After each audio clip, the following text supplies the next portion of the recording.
Halo, nama saya Doni Hadiwaluyo. Saya akan bicara tentang perubahan. Ada 3 bagian yang ingin saya bagikan kepada Bapak Ibu semua. Semoga bisa bermanfaat. Kita akan mulai dari perubahan dan transformasi. Mungkin kita udah sering mendengar tentang apa itu perubahan, atau kita bahasa istilah-istilah tentang perubahan, transformasi, dan sebagainya itu kayak kecampur begitu aja gitu ya Bapak Ibu. Tapi sebenarnya menurut ilmu-ilmu inovasi itu berbeda. Jadi change sama transformation itu beda Bapak Ibu. Kalau change atau biasa dalam bahasa kita perubahan gitu ya, itu sifatnya temporer. Jadi kayak kalau Bapak Ibu ngelihat bunglon gitu, bunglon kalau hinggap di kayu dia warnanya berubah jadi coklat. Kalau ke daun jadi hijau gitu ya. Tapi nanti dia akan balik lagi ke warna aslinya kalau dia udah nggak di lingkungan yang mengubah dia tadi itu. Nah, itu namanya perubahan, bukan transformasi. Jadi nanti ada sesuatu, kemudian melanda dia, kemudian dia berubah, tapi ntar akhirnya dia balik lagi. Nah, itu namanya change atau perubahan. Nah, sementara kalau transformasi itu kayak kalau di dunia nyata itu kayak ulat bulu, terus kemudian jadi kepompong, terus ntar jadi kupu-kupu, Bapak Ibu. Jadi dia nggak mungkin balik lagi ke ulat bulu, gitu ya. Dia pasti nanti udah jadi sesuatu bentuk yang baru dan menjadi sesuatu yang lain sama sekali sama yang lama. Nah, jadi dalam konsekuensinya kita mesti lihat yang mau kita lakukan itu adalah transformasi atau kita mau melakukan perubahan. Nanti konsekuensinya beda sama sekali dan kemudian unsur-unsur yang di dalamnya juga berbeda sekali ya. Jadi kita lihat kayak misalnya beberapa waktu lalu saya baca di berita itu ada Thai Airways, perusahaan penerbangan gitu. Dalam situasi kayak gini dia tiba-tiba berubah jual gorengan Bapak Ibu. Jual gorengan. Nah, perusahaan penerbangan jual gorengan. Tapi saya yakin kalau dia nanti suatu ketika dalam situasinya berubah lagi, dia nggak mungkin tetap terus-menerus jadi penjual gorengan Bapak Ibu. Pasti balik lagi menjadi perusahaan penerbangan lagi. Nah, itu namanya perubahan temporer, bukan transformasi gitu ya. Sementara kalau transformasi itu kayak dia benar-benar berubah bentuk gitu. Misalnya dia tadinya jualan kaos, jualan baju fashion gitu, terus kemudian nggak laku. Nah, sejak itu dia berubah sama sekali menjadi perusahaan masker gitu. Dan kemudian seterusnya dia berubah menjadi perusahaan masker misalnya. Nah, itu namanya transformasi. Jadi kita mau yang mana, itu kita lihat dulu gitu ya. Jadi kita mau sekedar berubah atau kita mau melakukan transformasi. Nah, milihnya itu dari mana? Ada 3 hal Bapak Ibu. Yang pertama, kita mesti lihat situasinya. Jadi situasi apa yang terjadi di dalam lingkungan sekitar kita, yang kemudian kita mau menentukan nih, saya mau sekedar berubah atau saya mau melakukan transformasi. Nah, kita lihat situasinya. Situasi itu berarti apa yang terjadi dan melanda kita. Nanti kita akan bahas lebih lanjut. Yang kedua, setelah kita lihat situasinya, kita lihat tugas-tugas atau bentuk organisasi kita. Kita mau lihat dulu UMKM kita ini bergeraknya gimana, seberapa besar yang kita cita-citakan, visi dan misi UMKM kita ini mau kemana, itu kita lihat. Nah, ketika kita dilanda sesuatu yang kayak sekarang, misalnya pandemi gitu, terus kita mau berubah, yang artinya temporer, atau kita mau transform, yang artinya kita menetap gitu ya. Kita lihat visi misi UMKM kita ini. Kita memang mau berubah atau selamanya kita ganti bidang gitu ya. Nah, kemudian yang ketiga kita lihat orang-orangnya. Jadi situasi, tugas atau bentuk organisasi, kemudian yang ketiga orangnya. Kita lihat orang-orang yang ada di dalam organisasi kita ini seperti apa bentuknya. Nah, nanti dari 3 itu kita akan bahas satu persatu. Sekarang kita lihat dulu tipe situasinya. Tadi ada 3 ya, situasinya, bentuknya, kemudian ada orangnya. Sekarang kita lihat yang situasinya dulu. Nah, pada dasarnya itu ada 3 lagi nih. Ada 3 perubahan-perubahan dunia yang terjadi, yang kemudian respon kita terhadapnya akan ditentukan oleh perubahan itu. Ya. Yang pertama adalah perubahan yang bentuknya itu krisis. Yang kedua adalah bentuknya itu perubahan-perubahan yang sifatnya reaksi ya. Yang ketiga adalah perubahan-perubahan yang sifatnya antisipatif. Ya, situasinya seperti itu. Jadi situasi krisis, situasi reaktif, dan situasi antisipatif. Kita lihat satu-satu. Apa ciri-cirinya? Nah, pertama, kalau situasinya krisis, Bapak Ibu, krisis ini sesuatu yang nggak diduga sebelumnya. Berarti ini sesuatu yang kita nggak pernah alami sebelumnya, atau misalnya pernah pun gitu ya, kita nggak menduga itu terjadi.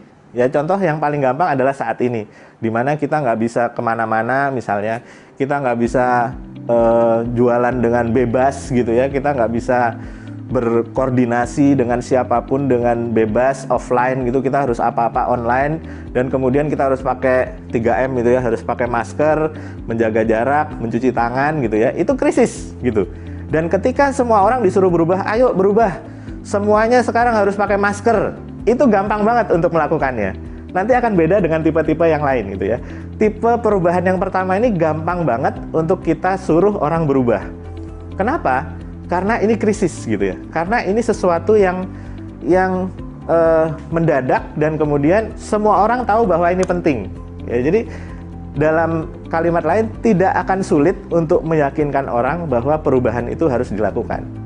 Jadi misalnya Bapak Ibu punya UMKM, kemudian orang-orang kita lihat nih, wah kita sekarang harus punya laptop khusus, kita kemudian harus punya wifi khusus yang kita beli gitu, kita harus modal nih beli internet, kuota internet tiap bulan sekian, supaya kita bisa jualan online misalnya begitu.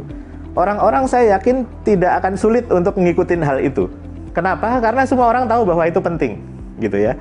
Jadi semua orang merasa bahwa oh ya, ya udah deh, yuk kita berubah, tadinya offline sekarang online. Tadinya Facebooknya isinya tentang gue masak apa ya hari ini misalnya gitu ya.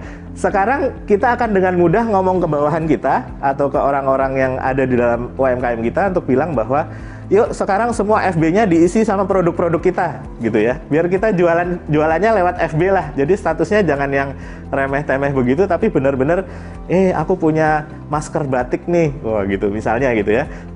Murah loh gini. Nah, itu tidak akan sulit untuk meyakinkan orang bahwa itu harus dilakukan.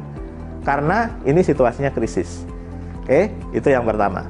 Nah, jadi crisis change ini adalah hal yang termudah untuk dilakukan karena semua orang merasa bahwa itu penting. Itu pertama. Yang kedua, jenisnya adalah jenis-jenis perubahan. Jenis-jenis perubahan yang kita harus reaktif gitu ya. Jadi ada sesuatu yang terjadi, kemudian orang masih merasa bahwa kayaknya ini kita masih bisa melakukan hal yang lama deh, nggak perlu kayak gitu ya, nggak perlu gitu-gitu amat misalnya, nggak perlu berubah seperti itu amat misalnya gitu, karena kita masih bisa melakukan ini misalnya begitu ya. Nah, jadi perubahan reaktif ini lebih sulit untuk dilakukan daripada perubahan krisis, karena dalam tanda petik tuh agak kurang bukti bahwa hal ini akan penting di dalam organisasi kita. Nah, ini biasanya lebih murah biaya perubahannya gitu ya daripada perubahan krisis, karena memang belum ada luka-luka atau belum ada darah mengalir yang menyebabkan kita harus berubah gitu. Kita belum bangkrut atau kita belum menuju ke jurang kekurangan order misalnya gitu ya. Kalau kita dalam misalnya bisnis jualan makanan misalnya gitu ya. Ketika kita jualan makanan itu zaman dulu tinggal ya gampang gitu ya, tapi kemudian sekarang orang nggak bisa datang ke warung saya misalnya begitu, orang nggak bisa datang ke rumah makan saya, dan saya gimana tuh caranya daftar ke online itu supaya orang bisa beli lewat ojek online misalnya begitu, gimana caranya? Aduh susah, udahlah nggak usah lah, kita tetap begini aja, kita akan menunggu sampai situasi membaik. Nah, itu jenis-jenis orang yang melihat situasi ini sebagai situasi yang belum krisis gitu. Sehingga kalau bosnya bilang, yuk kita semua cari cara gimana caranya biar bisa daftar ke ojek online supaya kita bisa jualan lewat online gitu ya. Bawahan akan ada kemungkinan ketika dia nggak memandang bahwa ini udah krisis gitu ya. Udahlah Pak, nggak usah lah, kita kayak gini aja, ntar juga situasi akan membaik. Nah, seperti itu. Ya. Jadi bahaya sekali kalau kita tidak bisa membaca situasi di sekeliling kita, dan kita menganggap ini masih normal kok, nggak apa-apa gitu ya. Itu bisa berbahaya pada titik tertentu. Saya kasih contoh Bluebird dengan Gojek, Bapak Ibu. Itu suatu contoh luar biasa bagaimana orang memandang perubahan dalam konteks yang reaktif gitu ya.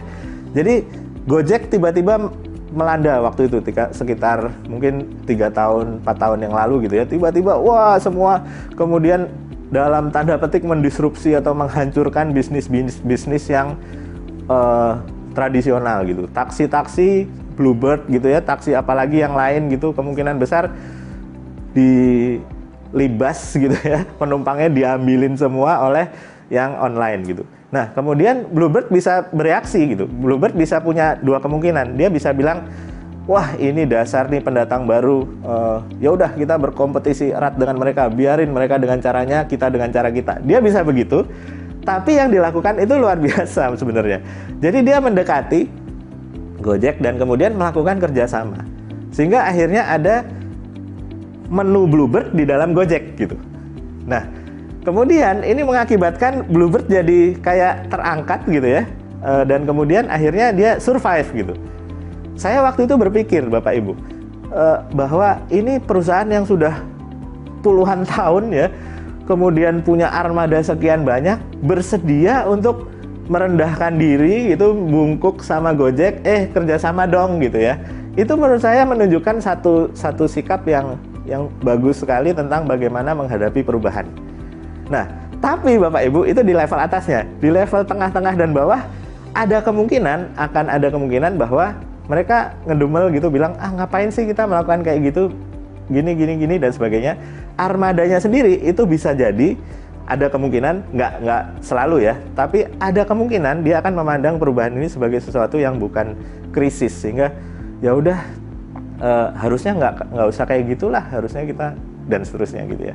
Tapi kita melihat bahwa efek dari penggabungan ini menjadi sesuatu yang luar biasa bagi Bluebird ya. Dan kemudian kita lihat mereka sekarang jadi kayak bersaing Bapak Ibu ya.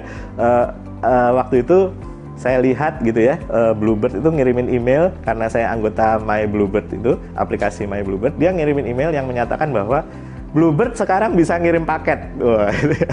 Padahal itu kan porsinya gosen gitu ya, udah diambil tuh sama dia gitu. Nah kemudian habis itu kayaknya saya melihat serangan balasan dari Gojek sendiri, ada kayak iklan, Gojek sekarang bisa keluar kota. Wah gitu ya, tadinya Gojek dibatasin kan. Jadi ini kayak kemudian setelah mereka berkolaborasi, ternyata ada kompetisi di dalamnya, tapi itu biasa. Yang penting yang kita lihat bahwa bagaimana ini bisa kemudian melakukan perubahan-perubahan. Nah, yang paling susah Bapak Ibu, kalau situasinya itu kita merasa bahwa ini nggak perlu berubah sebenarnya gitu ya. Apalagi bawahan-bawahan kita, orang-orang yang menganggap bahwa ini cuman sementara kayak gini, ini kita nggak usah lah berubah. Atau misalnya Bapak Ibu nyuruh sama semua bawahan Bapak Ibu ya, para siapa yang di bawah Bapak Ibu nyuruh, ayo mulai sekarang semuanya belajar bahasa Inggris, biar semua bisa lancar kalau kita ketemu sama orang bule gitu ya. Nah, terus Bapak Ibu bisa membayangkan nggak respon mereka? Mereka bisa mungkin bilang aja bahwa, Pak, udahlah ngapain sih? Itu kan sesuatu yang ntar itu masih lama, misalnya begitu ya. Atau kita kan bukan ngurusin ekspor, kita kan cuma jualan lokal, misalnya begitu. Nah, Bapak Ibu, itu yang masuk dalam kategori anticipatory change atau perubahan yang antisipatif. Kalau Bapak Ibu Bapak Ibu sebagai pimpinan ya, punya visi ke depan, dan visi itu jauh gitu ya, kemudian Bapak Ibu sulit mengkomunikasikan dengan bawahan, ada kemungkinan besar bawahan itu tidak menganggap itu sebagai sesuatu yang penting, sehingga perubahan jadi sulit ya. Padahal itu seharusnya dilakukan, misalnya begitu ya. Jadi kesimpulannya gini, ada 3 jenis perubahan. Pertama crisis change, kedua reactive change, ketiga anticipatory change. Nah, ketiga ini menuntut respon yang berbeda gitu. Jadi kalau kita mau melihat situasi, kita lihat situasinya seperti apa, kemudian bagaimana kita mengkomunikasikan itu kepada bawahan gitu ya. Nah, triknya adalah Bapak Ibu bisa membawa persoalan yang antisipatif ini seolah-olah krisis gitu.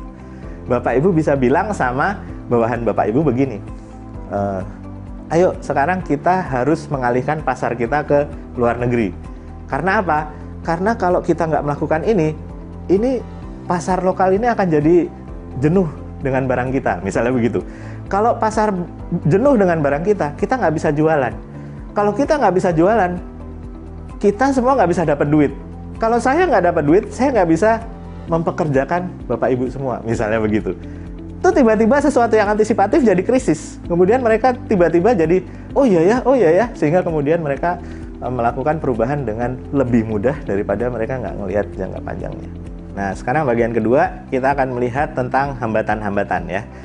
Saya mau cerita dulu. Cerita ini saya dapat di YouTube yang cerita Gai Kawasaki.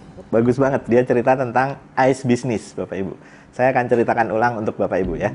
Jadi ceritanya gini, bisnis S nih ya. Jadi kita melihat tahun 1800-an Bapak Ibu. Jadi tahun itu 1800-an di Eropa gitu, di Eropa sana. Itu orang kalau ini Bapak Ibu mesti bayangin zaman dulu banget gitu ya, 1800.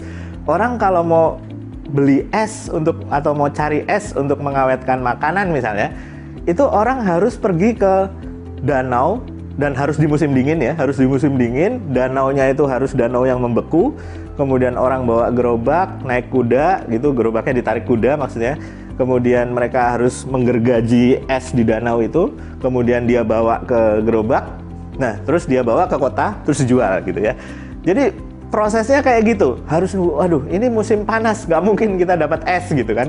Jadi kalau mau dapat es dia harus nunggu musim dingin pertama, kedua dia harus pergi ke danau membeku, ketiga dia harus gergaji, kemudian dia bawa dengan gerobak kuda tadi, terus baru dijual di kota. Prosesnya panjang banget Bapak Ibu. Nah, apa yang terjadi? Apakah orang berpikir tentang inovasi? Apakah orang berpikir tentang perubahan? Ternyata berpikir juga gitu ya. Gimana caranya supaya kita berubah nih gitu. Nah, tapi apa yang terjadi? Perubahan-perubahan yang dilakukan itu perubahan yang sangat kecil-kecil gitu. Jadi perubahannya tuh seputar gimana caranya supaya kudanya jadi lebih kuat gitu ya. Ditambahin kudanya, tadinya 1 jadi 2. Tambahin lagi jadi 4 gitu. Jadi inovasi yang terjadi, inovasi tentang hal-hal semacam itu. Misalnya lagi, wah ini gergajinya kurang tajam, kita bikin jenis gergaji yang tajam. Atau kita bikin caranya supaya ujungnya bagaimana dan seterusnya. Atau wah gerobaknya kurang gede, atau rodanya kurang dikasih lapisan dan seterusnya Bapak Ibu. Jadi 1800-an itu sampai 100 tahun Bapak Ibu, inovasi yang ada nyaris tidak berarti Bapak Ibu ya. Jadi semua yang terjadi hanya seputar proses-proses yang ada di dalam produksinya itu sendiri ya. Baru 100 tahun kemudian, tahun 1900-an ada orang berpikir, gimana caranya supaya kita nggak nungguin musim dingin? Gimana caranya supaya kita di sepanjang tahun kita bisa dapat es gitu. 100 tahun kemudian baru orang punya pikiran kayak gitu dan kemudian membuat pabrik es Bapak Ibu ya. Ini revolusi kedua dalam ice business gitu ya, revolusi ice business 2.0 gitu ya. Jadi di sana terjadi orang mulai bikin pabrik es, kemudian orang melihat bahwa wah asik nih kita bisa bikin yang ukurannya sekian, air dibekukan dengan alat tertentu gitu ya.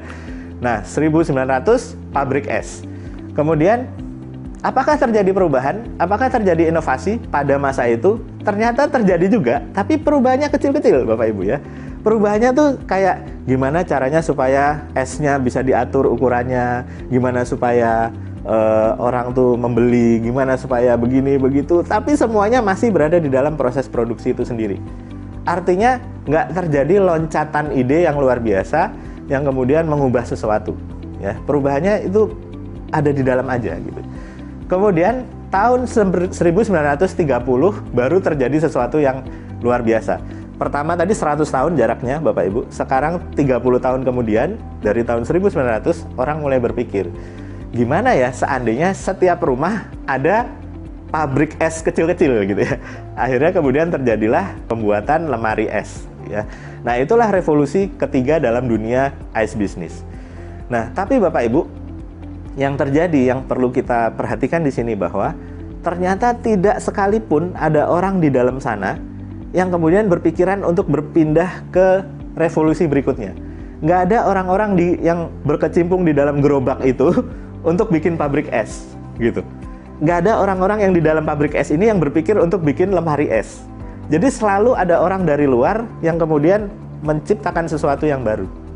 Artinya apa Bapak Ibu?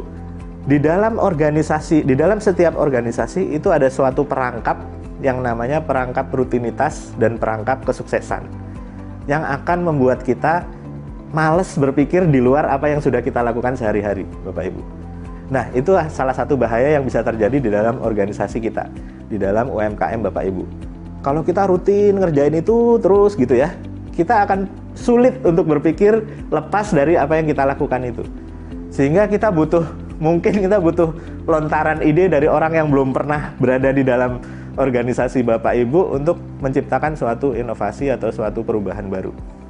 Nah, jadi Bapak Ibu, ini ada satu perangkap. Ada satu hambatan utama yang Bapak Ibu bisa lihat terjadi di dalam organisasi atau UMKM kita. Oke, jadi kalau kita lihat Bapak Ibu, dari tahun 1800 ke 1900, kemudian ke 1930, itu kan ada loncatan. Nah, sekarang kalau misalnya saya tanya ke Bapak Ibu, ya, kira-kira kalau Bapak Ibu disuruh memberikan usulan gitu pada urusan es ini, loncatan berikutnya habis lemari es itu apa? Bapak Ibu bisa ngasih usulan nggak? Apa tuh yang bisa terjadi? Ya, kalau Bapak Ibu misalnya jawabannya cuma, oh ya lemari es kecil atau lemari es portable bisa dibawa-bawa dan sebagainya, itu masih berada dalam lingkup itu. Bapak Ibu baru bisa loncat ke sesuatu yang lain ketika usulannya itu benar-benar beda dari bentuk lemari es itu sendiri, gitu ya. Nah, apalah misalnya, Bapak Ibu bisa berpikir sesuatu. Nah, ini sesuatu yang loncat gitu. Ini adalah latihan-latihan kecil supaya Bapak Ibu bisa berpikir meloncat, misalnya begitu ya, untuk menghilangkan hambatan utama dalam perubahan, yaitu hambatan perangkap kesuksesan atau perangkap rutinitas. Nah, itu dari sisi situasi yang ada di sekeliling kita. Nah, kita lanjut Bapak Ibu. Sekarang pada diri manusia gitu ya. Pada diri manusia itu, dalam diri manusia sendiri itu memang ada kecenderungan kita untuk kayak nggak suka dengan perubahan gitu ya. Itu sesuatu yang alamiah karena otak kita ini dirancang untuk kita memiliki suatu patokan tertentu gitu, sehingga ketika kita udah dapet itunya, kita akan cenderung untuk udahlah ya pakai ini aja. Nah, itu secara alamiah memang kita lakukan. Sehingga ada seorang ahli namanya Hal Gregersen yang ngomong tentang hambatan transformasi atau hambatan perubahan ditinjau dari cara kerja otak gitu ya. Nah, jadi kita lihat ada 3 menurut Gregersen. Yang pertama adalah gagal untuk melihat pentingnya perubahan. Kita bisa bahasakan dengan fail to see gitu ya. Gagal untuk melihat. Jadi itu hambatan pertama di dalam diri manusia. Yang kedua, fail to move, gagal untuk bergerak. Ketiga, fail to finish atau gagal untuk menyelesaikan. Ya, ada 3. Sekarang kita lihat satu persatu. Kenapa orang bisa fail to see? Kenapa orang bisa gagal untuk melihat? Ya, pada dasarnya sederhana. Karena hal itu sudah dia anggap sebagai hal yang benar, gitu ya. Dan kemudian dia sudah melakukannya dengan baik, rutin gitu. Dia udah melakukan ini terus-menerus, kita sudah melakukan itu terus-menerus gitu ya. Saya juga bergerak di, saya ngajar Bapak Ibu juga di mana-mana. Nah, dulu waktu offline itu ngajar tuh rasanya tantangannya tuh berbeda sama sekali dengan sekarang gitu ya. Jadi kalau zaman dulu ngajar online, kita melihat, kemudian kita lihat sekeliling, kita lihat, oh audiensnya begini, wah ada yang kayaknya mukanya galak, wah ada yang, jadi kita bisa lihat gitu. Nah, itu ada tantangan tersendiri gitu ya. Sehingga kemudian kita punya satu set persiapan tertentu. Kalau kita salah satunya misalnya, saya mau ngajar, saya lihat yang friendly face aja gitu. Muka-muka yang ramah itu saya lihat gitu. Kalau muka-muka yang galak, jutek gitu, saya cenderung menghindari. Nah, supaya saya waktu ngajar tuh nyaman, Bapak Ibu. Itu salah satu contoh lah gitu ya. Walaupun nanti juga saya usahakan supaya semuanya jadi seneng gitu kan. Nah, kemudian terjadi perubahan. Yang right thing tadi, hal benar tadi, tiba-tiba berubah jadi hal salah gitu. Karena saya bisa nggak punya lagi. Saya mau ngeliatin wajah siapa nih, kayak sekarang nih Bapak Ibu. Saya mau ngeliatin siapa Bapak Ibu. Apa yang harus saya siapkan supaya saya nyaman begini? Itu bisa beda banget Bapak Ibu. Benar-benar suatu skill set yang berbeda. Benar-benar suatu persiapan yang beda sama sekali Bapak Ibu ya. Nah, itu bisa menyebabkan saya kemudian, udahlah saya nggak mau berubah, saya akan begini saja dan seterusnya. Itu hal-hal kayak gitu tuh bisa terjadi Bapak Ibu. Karena saya masih menganggap the right thing untuk ngajar adalah offline gitu ya. Padahal sekarang right thing-nya udah berubah jadi wrong thing gitu. Apa yang benar tadinya itu sekarang udah jadi salah gitu ya. Misalnya begitu. Ada banyak hal lain. Misalnya saya zaman dulu orang kalau berangkat ke kantor, gue Sabtu aja aku ke kantor misalnya gitu ya. Minggu aja aku ke kantor. Nah, itu orang bisa zaman dulu memuji-muji, wah hebat kamu, rajin, karyawan yang bagus gitu ya. Nah, sekarang Bapak Ibu, kalau orang berangkat ke kantor, orang jadi ngapain kamu ke kantor? Udah pulang sana, bahaya tahu gitu. Jadi itu berubah sekali, standar menjadi berubah. Sehingga kemudian kita harus mempersiapkan sesuatu. Orang-orang yang nggak mau berubah biasanya fail to see. Gagal untuk melihat bahwa itu sekarang beda situasinya, sehingga harus berubah gitu ya. Nah, orang-orang yang fail to see itu yang kayak gitu, Bapak Ibu. Nah, jadi gini Bapak Ibu, biasanya orang-orang yang fail to see itu dibutakan oleh pesona atau sesuatu yang hebat yang terjadi sebelumnya dalam kehidupannya gitu. Sehingga kemudian dia merasa bahwa ini adalah cara yang benar untuk dilakukan. Ya. Nah, bahasa Inggrisnya blind by the light gitu ya. Jadi kita kayak ngelihat pemandangan gitu, kemudian kalau Bapak Ibu naik ke gunung gitu ya, kemudian ngelihat matahari terbit, gitu indah sekali, bersinar gitu, sehingga kita misalnya ada ular di sebelah kita, itu kita bisa nggak lihat Bapak Ibu. Nah, itu analogi yang mirip dengan bagaimana orang bisa fail to see pentingnya perubahan, gagal untuk melihat pentingnya perubahan, karena dia dibutakan oleh keindahan yang sudah dia pernah alami sebelumnya dengan cara itu. Nah, jadi Bapak Ibu hati-hati di sana. Saya pernah lihat satu video di YouTube Bapak Ibu. Jadi videonya itu nyeritain tentang orang yang berdiri di pinggir jalan, di pinggir pantai. Kemudian dia melihat betapa indahnya ombak gitu ya, bergulung-gulung ke sana. Terus kemudian dia lihat tiba-tiba ternyata ombak itu ombak tsunami, Bapak Ibu. Nah, di video di YouTube itu kelihatan bahwa orang-orang yang tadinya wow bagus, tiba-tiba lari berteriak-teriak gara-gara menyadari bahwa ternyata apa yang indah itu tadinya sekarang menjadi suatu bencana. Nah, Bapak Ibu hati-hati. Lihat situasi di sekeliling kita, identifikasi mana yang berupa keindahan masa lalu, tapi udah nggak cocok lagi dengan cara sekarang, dan kemudian Bapak Ibu harus melakukan perubahan sesuatu yang baru. Ini perlu banget Bapak Ibu tularkan ke semua bawahan Bapak Ibu atau semua teman-teman gitu ya, bahwa ini situasinya bisa jadi udah nggak sama gitu. Dan kemudian kita harus melakukan sesuatu yang benar-benar berbeda. Terus gimana caranya gitu? Gimana cara untuk kita mengatasi hal itu gitu? Ada dua kata kunci. Pertama, kata kontras. Kedua, kata konfrontasi, Bapak Ibu ya. Jadi gini, sebagai seorang yang tahu bahwa ini harus berubah gitu, kadang kita tuh dituntut untuk punya dua kemampuan ini. Pertama, kita harus mampu menunjukkan kontras atau apa sih bedanya zaman dulu sama zaman sekarang, sehingga kita harus berubah. Itu kita harus punya. Bapak Ibu sebagai pimpinan atau Bapak Ibu sebagai orang di dalam UMKM itu yang punya kepentingan untuk UMKM itu berkembang luas gitu ya. Siapapun Bapak Ibu itu perlu punya dua kata kunci ini. Pertama tadi kontras. Bisa nunjukin tuh bahwa dulu kalau kita begini, ini benar. Kontras itu kan bicara tentang hitam sama putih ya Bapak Ibu. Semakin kontras itu semakin luas bedanya, semakin ketahuan. Oh, ini hitam, ini putih misalnya gitu.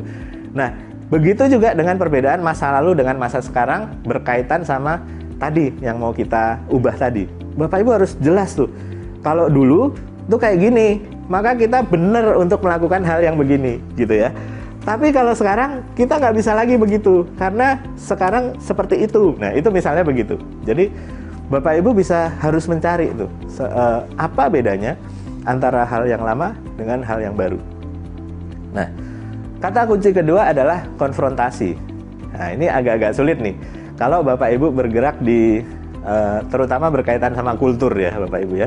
Kultur-kultur tertentu itu sulit untuk melakukan konfrontasi ya, tapi ada juga kultur yang belak-belakan gitu ya, tapi ada kultur yang sangat mau ngomongin sesuatu yang kamu jangan begitu aja muter-muter kemana-mana gitu ya.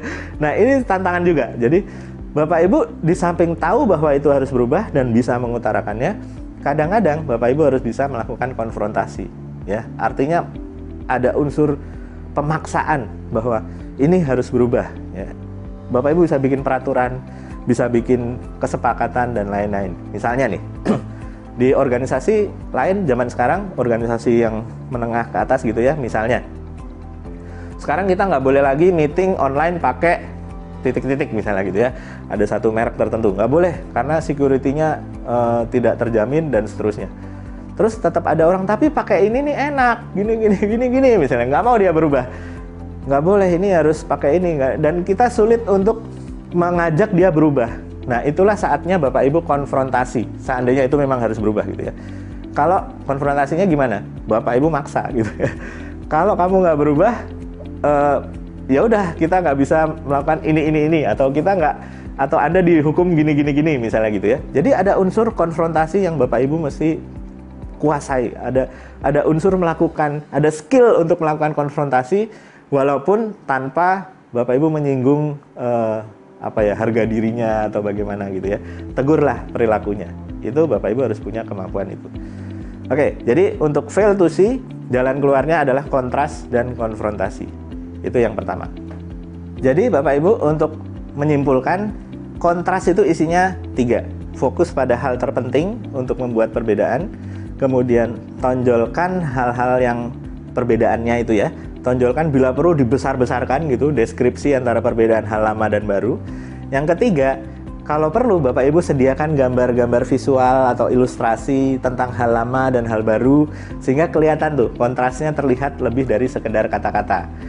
Nah, dalam hal konfrontasi, Bapak Ibu bisa melakukan ulangi tuh pesan tentang kondisi lama, kondisi baru, berulang-ulang Bapak Ibu ulangin. Kedua, ciptakan kondisi bahwa konfrontasi ini berdampak tinggi dan tak terhindarkan gitu ya. Jadi Bapak Ibu bisa pakai storytelling, ceritakan pengalaman-pengalaman yang fokus pada inti perubahan itu, kemudian nggak usah terlalu dikaburkan dengan terlalu banyak detail-detail gitu ya Bapak Ibu ya. Pastikan bahwa komunikasi Bapak Ibu melibatkan banyak indera kita gitu ya. Kemudian pastikan bahwa secara fisik orang tidak dapat dengan mudah menghindari pengalaman itu, tapi harus melihatnya di depan mata. Oke, nah sekarang kita masuk ke hambatan otak yang nomor 2 gitu ya, brain barriers. Tadi fail to see, sekarang fail to move atau gagal bergerak, ya, gitu ya. Jadi ada situasinya nih Bapak Ibu. Ada situasinya orang setuju dengan perubahan, tapi dia kok nggak bergerak-bergerak gitu ya. Orang oke deh, aku tahu bahwa itu penting. Oke deh, aku tahu bahwa belajar bahasa Inggris itu perlu. Oke deh, aku tahu bahwa pindah ke digitalisasi atau otomasi itu perlu. Aku tahu bahwa aku harus marketing dengan semua sosial mediaku misalnya gitu ya. Tapi kok nggak bergerak-bergerak gitu? Kok tetap nggak berubah? Walaupun tahu gitu ya. Itu hambatan kedua yang namanya fail to move atau gagal bergerak ya. Kenapa? Nah, pertanyaannya kenapa gitu. Biasanya itu berkaitan sama 3 hal. Pertama adalah berkaitan sama tujuan gitu ya. Tujuannya itu kurang jelas gitu. Walaupun dia paham bahwa harus berubah, tapi why-nya itu masih kurang jelas. Sehingga komunikasi tentang ini perlu dibuat gitu ya. Kemudian yang kedua, sumber dayanya itu nggak ada Bapak Ibu. Jadi orang, ayo kita digitalisasi, tapi internetnya lemot gitu ya. Tapi mau connect susah misalnya gitu. Ya, apa laptopnya gampang rusak dan sebagainya. Jadi infrastrukturnya atau sumber dayanya nggak disediakan, sehingga kemudian orang tahu harus berubah tapi nggak berubah juga. Kenapa? Ya nggak bisa soalnya gitu. Yang ketiga berkaitan sama reward Bapak Ibu, tentang hadiah. Jadi gini, motivasi perilaku manusia tuh cuma ada 2 jenis gitu ya. Menjauhi sanksi atau menjauhi hukuman, atau mengejar hadiah gitu. Bapak Ibu bisa pakai kedua hal itu untuk mengubah perilaku seseorang. Tapi yang lebih bagus adalah yang mengejar hadiah daripada menghindari hukuman gitu ya. Jadi kalau Bapak Ibu ingin membuat orang bergerak, itu usahakan ada hadiah-hadiah dalam tanda petik ya. Nggak harus uang atau apa gitu, tapi sesuatu yang kemudian menyenangkan dia, sehingga dia ketika ketika memikirkan hal itu, oh aku pengen berubah, soalnya gini gitu. Ada sesuatu hadiah yang dia dapatkan gitu ya. Hadiah itu belum tentu berupa uang, belum tentu berupa bonus, insentif atau sebagainya. Bisa jadi semacam kayak hadiah-hadiah psikologis gitu ya, kepuasan-kepuasan yang bisa dia dapatkan ketika dia melakukan perubahan. Nah, gimana caranya? Langkah membuat perubahan, pastikan orang melihat tujuan akhirnya. Atau targetnya harus jelas ya. Target tuh harus visible. Tahun depan kita akan mulai memindahkan salah satu channel atau salah satu saluran jualan kita ke digital, misalnya gitu. Kita akan tayang di Tokopedia, kita akan tayang di Shopee, di mana-mana gitu ya. Ada semua di sana. Itu tahun depan kita harus ada. Maka kita sekarang harus siap. Jadi begitu ada order, berapapun ordernya, kita harus siap langkahnya begini, jalurnya begini dan seterusnya. Pastikan orang melihat targetnya dengan jelas. Itu pertama. Kedua, kasih dia skill, kasih dia sumber daya ya yang dibutuhkan. Kasih dia tools, alat-alat atau barang-barang yang diperlukan supaya dia bisa gerak gitu ya. Saya dulu pernah, waktu zaman dulu banget di Kalimantan, itu pernah pernah coaching gitu, pernah konseling seseorang yang telat terus Bapak Ibu. Jadi ini orang bagus kerjanya tapi selalu terlambat kalau masuk kantor Bapak Ibu. Jadi kemudian orang jadi mulai nggak suka gitu kan, jadi musuh bersama. Kemudian lama-lama orang ngelihat bahwa dia ini orang ini kok bagus sih, baik orangnya, tapi kok terlambat terus gitu ya. Terus akhirnya orang mulai melihat, akhirnya orang mulai menjauhi, benci gara-gara dia selalu terlambat walaupun kerjanya bagus. Nah, sampai suatu ketika harus ketemu nih problemnya. Jadi di konseling, ditanyain kenapa sih dan sebagainya. Apakah kamu malamnya tidurnya kemalaman dan sebagainya. Ternyata enggak Bapak Ibu. Ternyata dan sangat spesifik. Dia hanya terlambat itu dan sering gitu ya ketika itu musim hujan Bapak Ibu. Nah, ternyata ketahuan bahwa jalan dari rumahnya sampai ke kantor itu ada sungai yang kalau itu kering itu dia bisa lewat. Tapi kalau itu banjir gede, kalau itu hujan gitu Bapak Ibu, itu deras banget. Sehingga perlu usaha khusus untuk dia bisa lewat ke sana dan jadinya telat Bapak Ibu. Nah, itu dia bukan nggak mau gerak gitu ya. Dia bukannya jahat gitu. Tapi dia punya sesuatu hambatan yang nggak dikenali oleh organisasinya. Sehingga kemudian dia bisa mengalami hambatan. Jadi Bapak Ibu mesti identifikasi, kenapa seorang bawahanku nggak mau melakukan perubahan. Bisa jadi, jangan-jangan ada hal-hal kayak gitu Bapak Ibu. Ada skill yang dia nggak punya, ada sumber daya yang dia nggak punya juga sehingga kita harus sediakan misalnya. Atau ada alat-alat yang dia perlukan untuk melakukan perubahan. Yang ketiga, Bapak Ibu, tadi ada tujuan jelas, kemudian skill sumber daya yang dibutuhkan dan tools. Ketiga ada reward yang Bapak Ibu harus perlu sediakan sepanjang perjalanan perubahan. Nah, kalau di organisasi yang udah gede-gede gitu Bapak Ibu, kita bisa melihat ada semacam lomba inovasi misalnya begitu ya. Ada change agent atau ada agen perubahan. Jadi ada hal-hal yang bisa ditanamkan untuk memberikan reward. Nah, untuk skala-skala yang kecil bisa aja Bapak Ibu kita buat dengan lebih sederhana, dengan hadiah-hadiah yang bisa kita sediakan, hadiah kecil lah gitu ya, tepukan di punggung misalnya gitu. Itu hadiah Bapak Ibu, rekognisi ya, pengenalan terhadap bagaimana seseorang melakukan perubahan, misalnya begitu. Oke, nah yang ketiga, yang pertama fail to see, kedua fail to move, ketiga fail to finish ya, gagal melihat, gagal bergerak, yang ketiga gagal menyelesaikan. Nah, oke, jadi orangnya, wih penting untuk berubah, oke dia mau berubah, kemudian bergerak dia, oke bergerak, oh dia melakukan perubahan. Tapi ada orang yang bergeraknya cuma setengah, terus kemudian udahlah gini aja gitu ya, nggak selesai Bapak Ibu perubahannya. Itu hambatan ketiga yang ada di dalam otak kita. Nah, kenapa bisa begitu? Ada kemungkinannya, ada dua. Kemungkinannya dia kelelahan, capek gitu ya. Ini barusan diubah, belum selesai, diubah lagi. Dan itu kan kemungkinan terjadi gitu ya. Karena situasi dunianya yang dinamis, berubah-ubah terus, maka memang kita kadang-kadang harus berubah-berubah gitu. Zaman sekarang orang mau bikin rencana strategis 5 tahun misalnya gitu ya. Atau rencana kerja 5 tahunan, itu udah susah banget Bapak Ibu. Kalau Bapak Ibu lihat bahkan badan-badan dunia kayak World Bank segala macam itu, IMF semua itu, dia bisa merevisi itu target-targetnya. Hampir setiap kadang 3 bulan, kadang 2 bulan itu direvisi Bapak Ibu targetnya. Kenapa? Karena udah nggak sesuai lagi. Sehingga perubahan itu bisa makin cepat. Tadinya bisa udah tahun depan kita akan berubah gitu. Sekarang udah nggak bisa 2 bulan udah berubah lagi, 3 bulan. Nah, itu membutuhkan energi yang kuat, energi berubah yang terus-menerus diperbarui. Nah, kalau enggak dikasih, orang akan gagal menyelesaikan proses perubahan, kelelahan ya. Yang kedua adalah tersesat. Jadi udah capek gitu, kemudian dia, kita kok berubahnya jadi kesini ya, kita begini ya, tersesat Bapak Ibu. Jadi dalam perjalanan perubahan, orang jadi tujuan jadi nggak jelas, kemudian orang tiba-tiba kaget, kok organisasi kita sekarang jadi begini ya? Kok UMKM kita kok jadi aneh begini ya? Nah, itu pertanyaan-pertanyaan orang yang tersesat di jalan perubahan, Bapak Ibu. Sehingga kemudian akibatnya dia gagal untuk menyelesaikan. Nah, gimana caranya mengatasi ini? Pertama, kita mesti punya tokoh-tokoh perubahan atau change agent. Ya, dan ini harusnya ini ya Bapak Ibu, harusnya kandidat atau calon yang paling kuat untuk menjadi change agent adalah pemimpin ya. Jadi Kalau Bapak Ibu pemimpin, Bapak Ibu itu harus jadi agen perubahan. Karena Bapak Ibu nggak bisa teriak-teriak ke semua orang bahwa yuk kita harus berubah-berubah, tapi Bapak Ibu sendiri nggak berubah. Nggak bisa gitu ya. Misalnya, kita mulai sekarang akan menggunakan Trello. Bapak Ibu tahu Trello. Trello itu program untuk manajemen kerja gitu ya. Kita harus pakai Trello, semuanya harus lapor ke sana, ke sana, ke sana.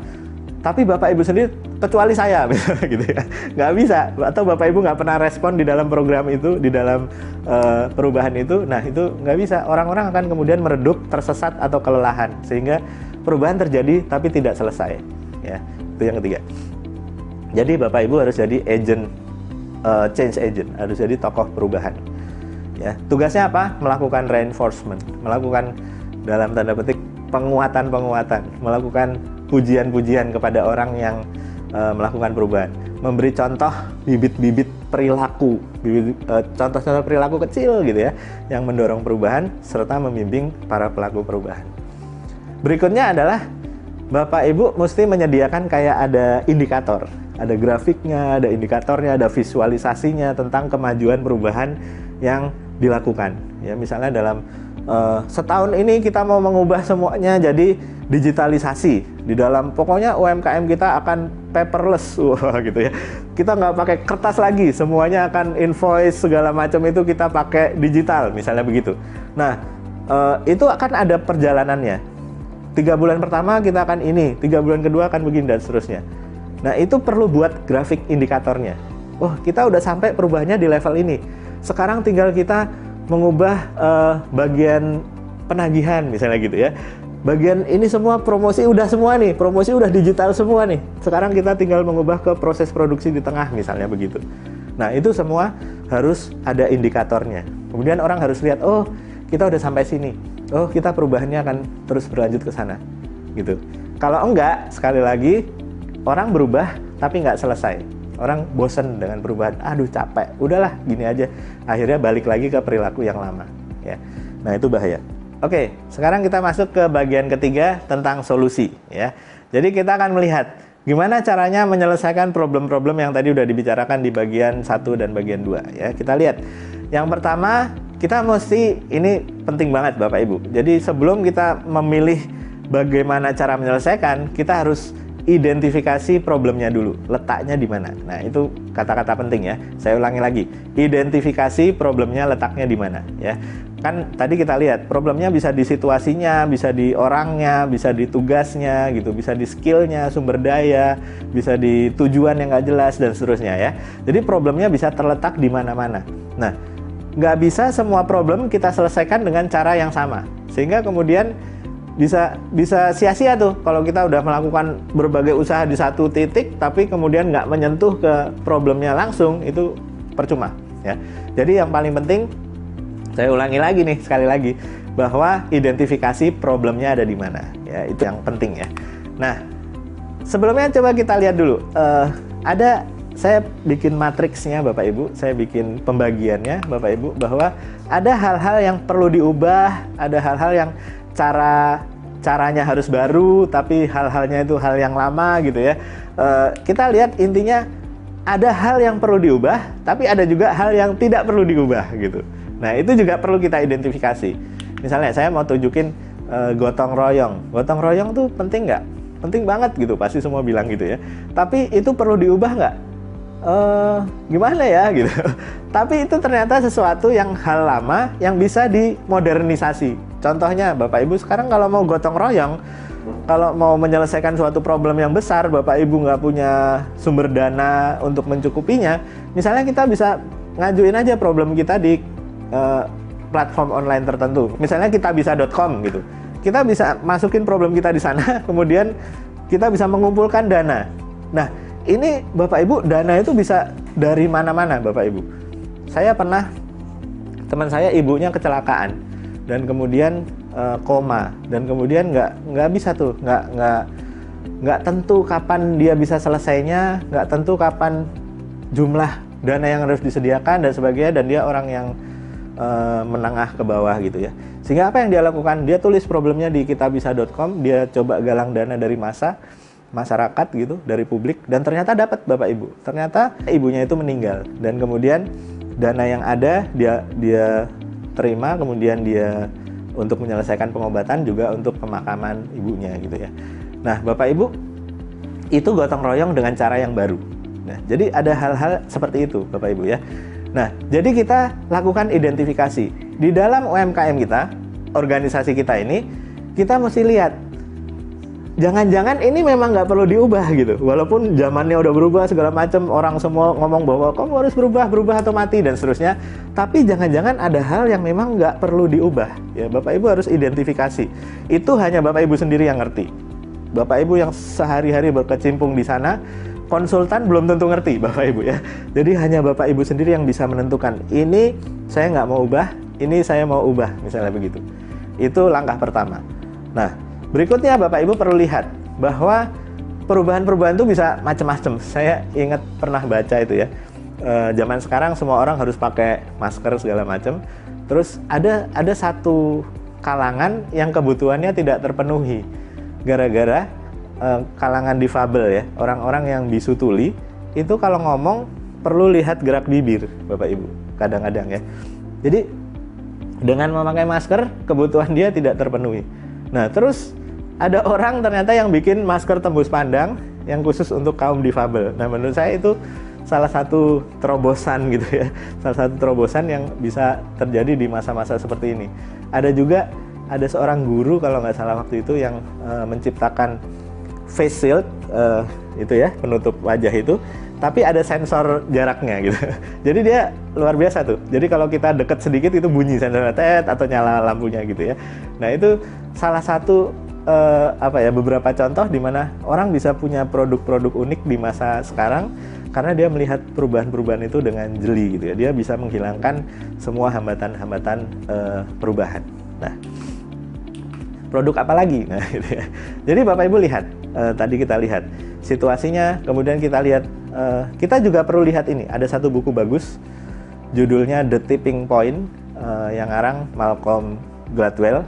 Dia ngomong gini, kalau ada sekumpulan orang tertentu, Bapak Ibu, kita mau mengubah sekumpulan orang tertentu ini, 100 orang katakanlah. Ada 100 orang, terus kita mau mengubah mereka semua untuk mengikuti sesuatu arahan gitu. Kita hanya perlu mencari 20%-nya, Bapak Ibu. Jadi dalam suatu populasi, menurut buku itu ya, riset di buku itu juga menunjukkan hal itu kita cukup nyari 20% dari populasi untuk kita pengaruhi yang akan mengubah sisanya yang lain. Jadi kalau Bapak Ibu punya 10 anak buah, cukup cari 2 orang yang Bapak Ibu bisa pengaruhi untuk mengubah, sehingga kemudian cukup energi Bapak Ibu ke 2 orang itu aja. 2 orang ini nanti akan bisa nularin yang lain. Tapi orangnya mesti tepat, Bapak Ibu. 2 orang itu mesti dicari tepat kalau dari 10 ya. Nah, itu yang dinamakan tipping point. Jadi ada kayak batu kalau ada di ujung gunung gitu, tinggal kita gitu aja, kita dorong dikit dia udah bergulung gitu ya. Nah, itu tipping point-nya itu kita mesti nyari. Jadi nggak sembarang mengubah orang, nggak sembarang tanpa strategi. Bapak Ibu perlu perhatikan hal-hal semacam itu ya. Nah, sekarang terakhir nih, bagaimana cara mengubahnya? Intervensinya gimana? Seandainya udah terlanjur ada suatu problem, kita mau mengubah kemudian sulit gitu ya. Nah, ada satu buku juga bagus, judulnya Nudge ya, NUDGE judulnya. Nah, di sana saya ringkaskan tuh ada 10 cara penting. Jadi nudge itu artinya kayak menyenggol gitu ya, menyenggol sesuatu, kemudian gara-gara kita senggol kemudian mengakibatkan sesuatu reaksi terjadi gitu ya. Nah, jadi di buku itu ada 10 cara, saya akan coba ringkaskan ke Bapak Ibu ya. Cara pertama, kita membuat aturan default namanya. Aturan default, aturan yang baku gitu ya. Misalnya nih, kita pengen semua semua karyawan kita, semua pegawai kita untuk baca buku tertentu ya. Nah, semuanya harus baca buku tertentu. Nah, kita buat aturannya secara default gitu, aturannya secara standar. Semua yang masuk, semua yang ngelamar ke sini itu udah pernah baca buku ini, dan kemudian kamu yang orang di dalam ini harus baca buku ini. Misalnya, ada peraturannya dibuat, dipasang gitu. Nah, itu termasuk salah satu nudge ya, salah satu cara untuk mengubah seseorang. Jadi dibuat secara otomatis melakukannya. Kalau enggak, dia terlempar dari defaultnya gitu ya. Itu yang pertama. Kedua, caranya, bagaimana kita mengubah orang? Cara kedua adalah melakukan simplifikasi atau penyederhanaan. Segala sesuatu disederhanakan. Misalnya nih, gimana saya pengen karyawan saya itu bagus dalam membayar pajak gitu ya, taat membayar pajak kepada pemerintah, di samping UMKM saya bayar juga nih gitu, tapi saya pengen semuanya punya NPWP semua dan jadi warga-warga yang taat pajak gitu ya. Gimana caranya? Disederhanakan caranya gitu ya. Misalnya kita buat, pokoknya kamu sekali klik tombol ini di dalam admin perusahaan gitu ya, kamu klik aja ini, nanti akan keluar semua bukti potong pajak kamu di tahun ini sehingga kamu laporannya gampang, misalnya begitu. Itu salah satu nudge yang sifatnya simplifikasi ya.